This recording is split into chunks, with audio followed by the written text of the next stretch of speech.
we're gonna get started now. So Joseph is gonna talk. Hey guys, hello. I'm Joseph, and I'm gonna be giving like a very holistic view about like linear motion and talk about a new form called belt and pulley linear motion that I worked over this summer. So my name is Joseph, and I'm on the hardware team. I'm a sophomore for at St. Mark's School of Texas, and I have 3 years of experience, and I'm a new Technobots member. And I also have an unhealthy obsession with wear tools. So this is a quick agenda. I'm going to first talk about like the different forms of linear motion, which include string, rack and pinion, and belt and pulley systems. And I've used string and rack and pinion systems last year just to test because the season was very linear motion heavy. And then over the summer, I also went through belt and pulley systems and like looked into the CAD and design process of it as well. So first, I'm going to talk about rack and pinion. So this was the very first linear motion that I tested, and this slide emphasizes accuracy and precision. It's very useful for the purpose of linear motion that's for like very short distances that require very accurate numbers, because most of them are driven by a servo. And depending on how many teeth are on the pinion, the rack and pinion system is extremely slow. So obviously in this past season, it was definitely not the best option to run with. So some cons include like the limit of the length. The slide is limited to how long the total length of the rack is, such as when the rack is 20 centimeters long, it can only extend to 20 centimeters. And many tool vendors already sell different versions of this, such as like Rev and GoBuilda. Next is string-based linear motion. I'm sure like some of you guys are pretty familiar with string-based linear motion. It's like the most common type of linear lifting in FTC right now. Most of the vendors like Rev and GoBuilda have different kits for this. This includes like the version 2 Rev linear motion kit and the Viper slide from GoBuilda, which is very good. They're also known to be very efficient and fast. There's been very much work done to find the different optimizations for string-based linear lifting, such as different stringing patterns and different types of string, tensioning issues, and bearings, and much more. And this last year, I actually used string-based linear motion and on the old 18227 robot. However, string-based linear motion might be a little difficult for new members like me, and I had troubles wiring and tensioning. Essentially, as a spool rotates, the string wraps around and starts to get shorter and shorter. This helps the slide extend outwards. But in order to retract the slide, you also need a retraction cable. And the retraction cable is extremely hard to tension right. This could add extra complications with the tensioning of both strings, and the spool might have some issues as well as friction, and there's also much more problems to worry about. And belt and pulley linear motion might eliminate all these issues. A belt and pulley slide has many advantages over string-based linear motion. One example is that there is no need for a retraction cable, which makes this much easier as it removes double tensioning issues with the string. There's also nothing lacking compared to string-based lifting, as the same speed, it could extend the same length, and pretty much everything else is the same. Unfortunately, none of the tool vendors right now, like GoBuilda and Rev, sell linear motion kits with belt and pulley, which makes it very not accessible to different teams. This means I myself have to 3D print and create all the parts in Fusion 360 before I can build one of these in real life.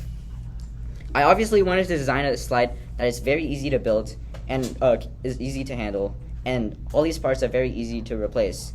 And obviously, I need a design that, worked. So I began researching on everything. So first, I needed to figure out how the wiring worked, because the wiring for belt and pulley linear motion is much more different than string-based linear motion. So there's a video online from an FTC alum that explains belt and pulley linear motion pretty well. He also had his own 3D printable version, but it wasn't as compact as the current design I have now. Next, I need to find what type of slide I wanted to use.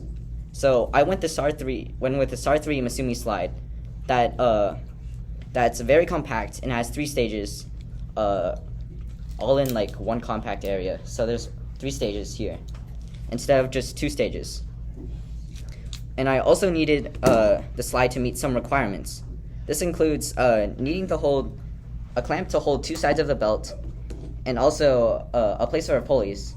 And the pulley also has to hold the belt and act like a bearing, so it needs to be able to move. And from this, I started to design it in CAD. So this was all drawn in Fusion 360. First, I started with the 90-degree plate. This holds the belt, the pulley, which has a standoff in between it, which acts kind of like a bearing. Next, I designed a 3D printed plate here, which holds the clamps down so the belts can be screwed into it, so it holds the belt here very well. And I also needed to account for where I'm going to screw the holes into the Masumi slide, because originally the slide itself doesn't have all these holes drilled into it. So I need to measure everything extremely accurate and figure out if like any screws can fit or not. Fortunately, Masumi slides are very useful for rev parts like rev screws. So standard aluminum rev 3 screws should fit in here, and the slide kind of acts kind of like a clamp, so you can like screw it in pretty easily.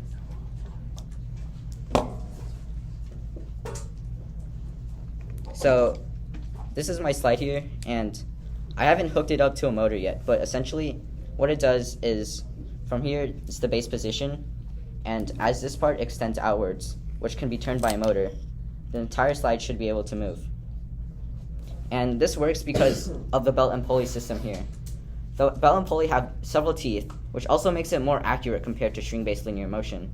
So you can accurately decide what position you want to extend out to and what position you want to come back to.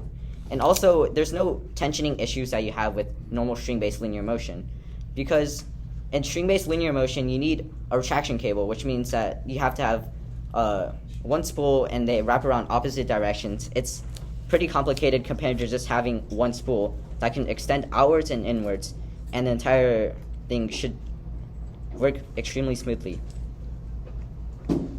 So here's like my conclusions from like belt and pulley linear motion. Since string-based linear motion is very popular now, I'm hoping to transition to more belt and pulley linear motion. I think more tool vendors like GoBuilda and Rev should start looking into this, because one, it's much more easier to work with than normal string-based linear motion. So it's easier for rookie teams to buy it from online and just make these. Next, it's also like way more efficient than string-based linear motion, since it could accurately go to the position it wants to, and retract and extend. And it pretty much has all the capabilities a string-based linear motion has, and nothing less. Thank you.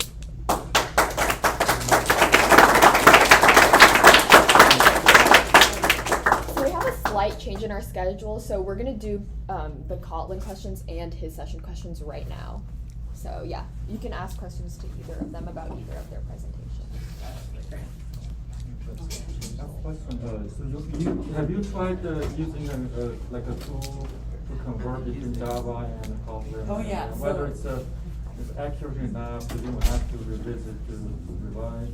So what I did was actually to make the Java one, I actually copied my Kotlin code and pasted it in Java, and IntelliJ automatically changes that for you.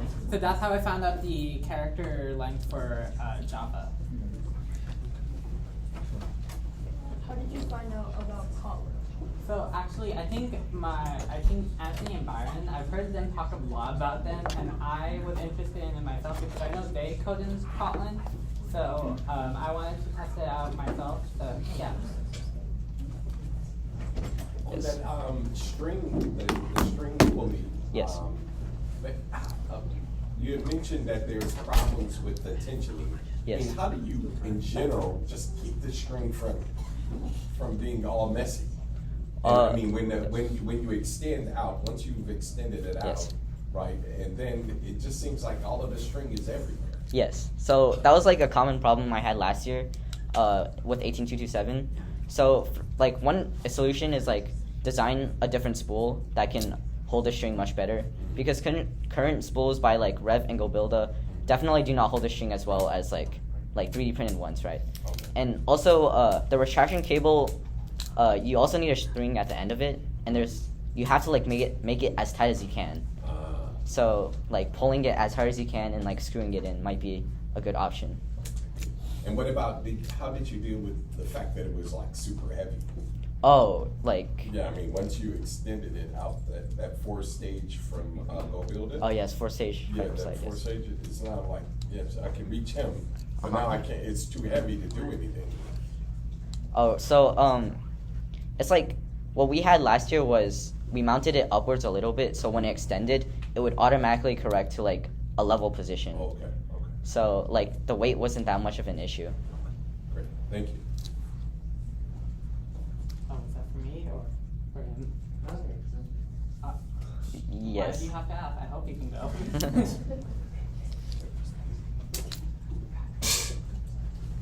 Does anyone else have questions? Okay, if not, we're gonna do the raffle